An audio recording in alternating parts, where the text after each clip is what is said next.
está iniciando su proyecto de investigación y su ponencia se titula Los códices mesoamericanos y la escritura, una obcecada discusión con bases en dogmas occidentales.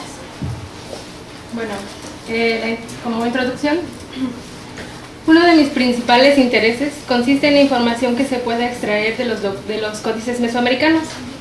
El siguiente trabajo ha surgido a partir de las inquietudes que se fueron presentando a lo largo del semestre en el proyecto de investigación formativa Cosmovisión, Escritura e Imagen en Mesoamérica.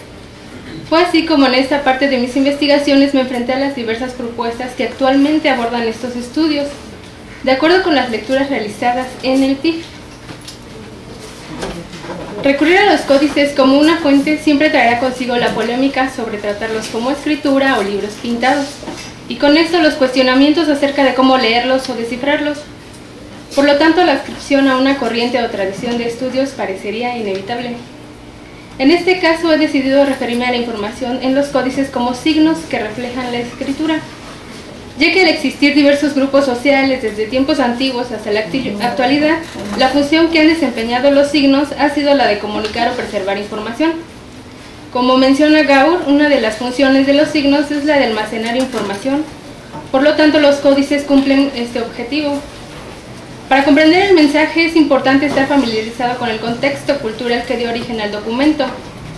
En esto coinciden tanto Panofsky como López Austin y algunos de los estudiosos a quienes se han retomado en el PIF para abordar el análisis de los códices.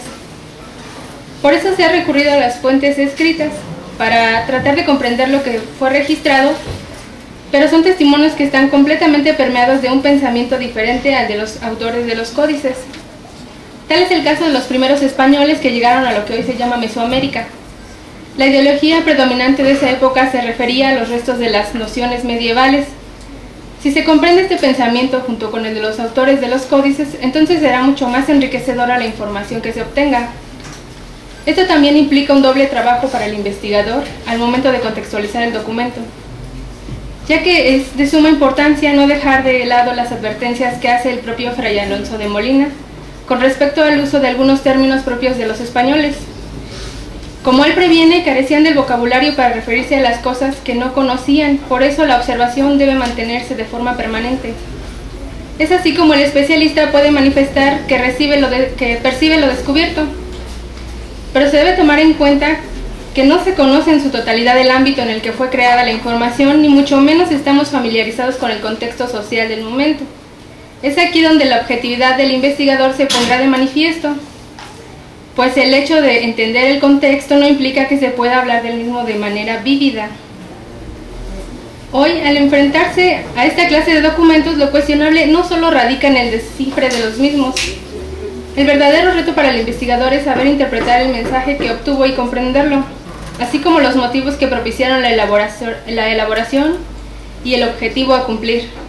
Una vez que se ha logrado obtener el contenido del documento, este podrá ser transmitido.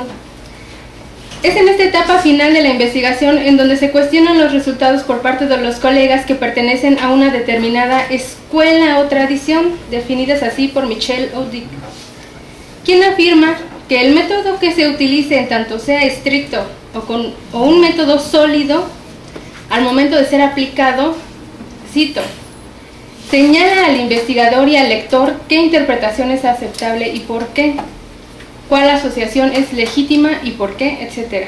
Fin de la cita. Con base en lo anterior, es aceptable cuestionar en su totalidad los resultados de cualquiera de las escuelas o tradiciones obtengan. ¿En qué me baso para afirmar esto? Es muy simple. Las bases que han tomado la mayoría de estas escuelas para poder analizar los códices han sido netamente occidentales. Hasta ahora estos procedimientos han sido aplicados a ojos cerrados, sin cuestionarnos que estos métodos fueron pensados estrictamente para ser empleados a pinturas o escrituras propias de Occidente. Tal es el caso de la propuesta hecha por Panofsky, quien crea un método de análisis utilizado para el estudio de una obra de arte y cuya propuesta se retoma casi al 100% por la mayoría de los estudiosos de los códices.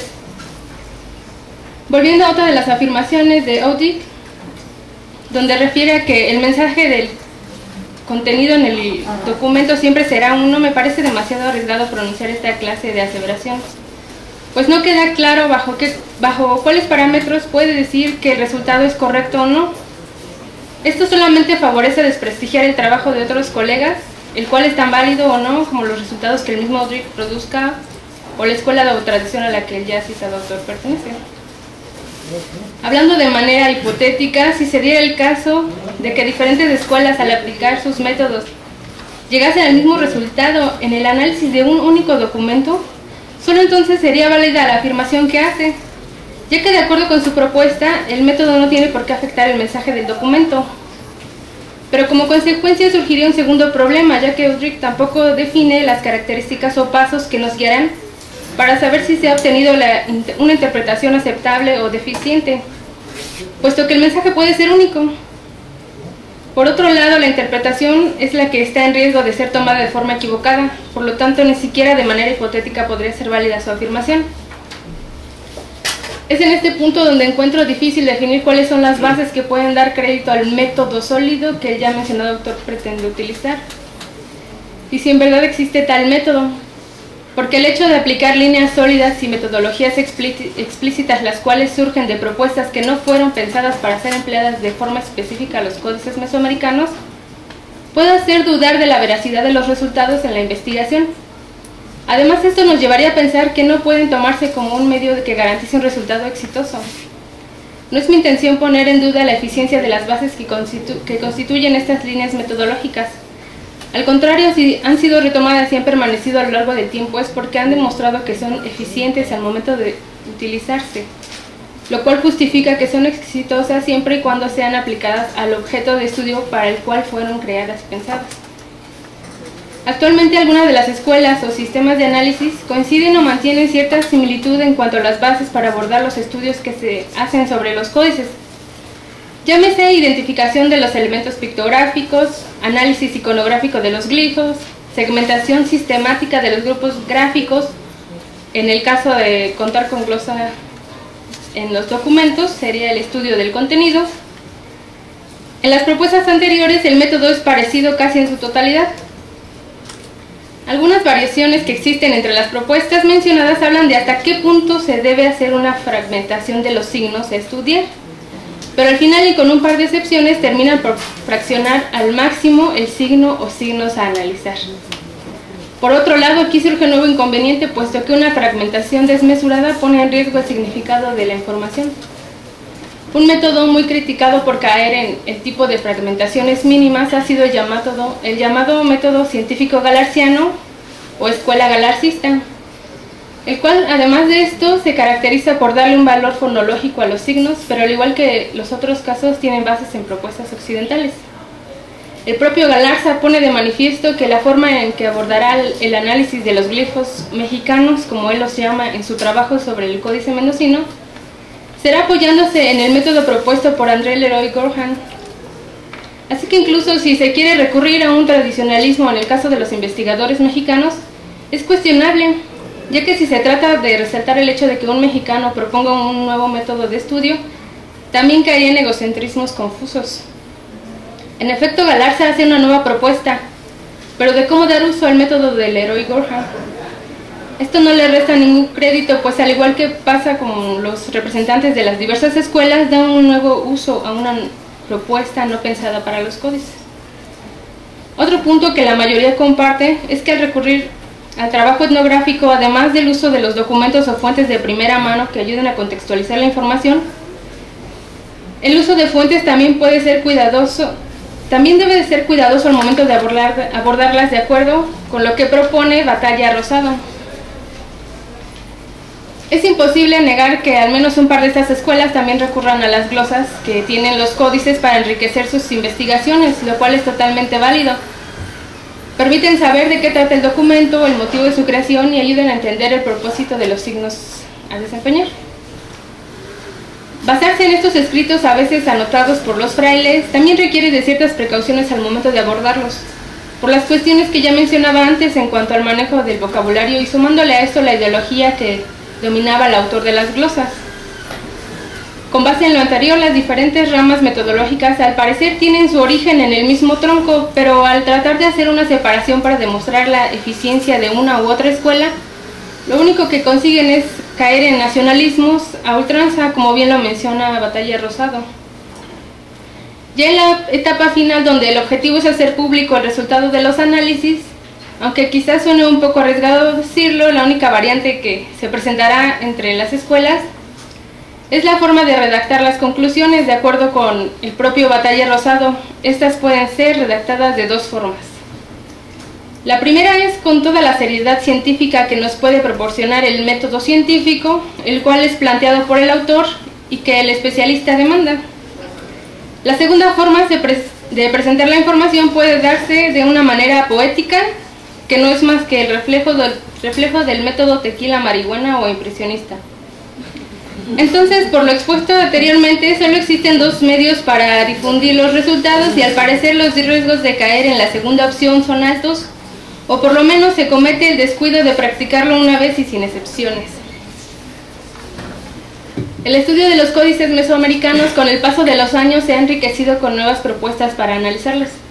Es imposible hablar de una escuela o tradición o sistema de análisis, ya que a pesar de las diferencias que se quieren marcar por la forma de abordar el documento a estudiar, se notan coincidencias en su mayoría al retomar las bases de los métodos occidentales aplicados. Es imposible pensar en que se dejen de utilizar estos métodos. Actualmente se ha logrado avanzar a grandes pasos en cuanto al análisis de los códices y los aportes que se han hecho sin lugar a dudas han sido de gran ayuda. Han contribuido con valiosa información sin importar la escuela que hace el aporte. Dudar de los resultados después de todo este tiempo que se ha dedicado a investigar sobre el tema puede sonar absurdo, pero eso es algo que los propios colegas han fomentado al tratar de poner por encima de los demás la escuela que los acuñó. Hasta ahora las diferencias entre cada propuesta no varían mucho. Lo cierto es que el estudio de estos documentos más bien induce a enfrentarse al hecho de que para analizarlos en primera instancia y como requisito indispensable será necesario pertenecer a un determinado gremio metodológico. Estas hermandades pueden caer en el error de seguir líneas tan rígidas a grado tal de no aceptar ni ver las nuevas propuestas que están surgiendo fuera de su círculo metodológico, lo cual provoca un estancamiento que como consecuencia empobrece los resultados. Los representantes de estas escuelas se han desempeñado en marcar las diferencias metodológicas que utilizan, cuando en realidad es posible ver que tienen similitudes que básicamente son el pilar compartido en cada una de sus propuestas. Hasta ahora no se ha propuesto crear un método específico fuera de las bases occidentales para el análisis de estos documentos. No es mi intención restar crédito al trabajo que se ha venido haciendo, al contrario, solo es cuestión de repensar hasta qué punto los métodos pueden ser aplicados a los códices y saber en qué momento se fuerza la propuesta. Estas son algunas de las dificultades a las que me he enfrentado al inicio de mi proyecto de investigación en cuanto al análisis de los códices. Por cuestiones de tiempo, básicamente este trabajo sirve como una mera introducción a una situación que se ha querido ignorar y que ha generado muchas dudas con el paso del tiempo. Por el momento, la pregunta queda en el aire. ¿Es verdad que sería una especie de atentado contra las escuelas el hecho de cuestionar los cimientos que en un momento dado son los mismos o muy parecidos?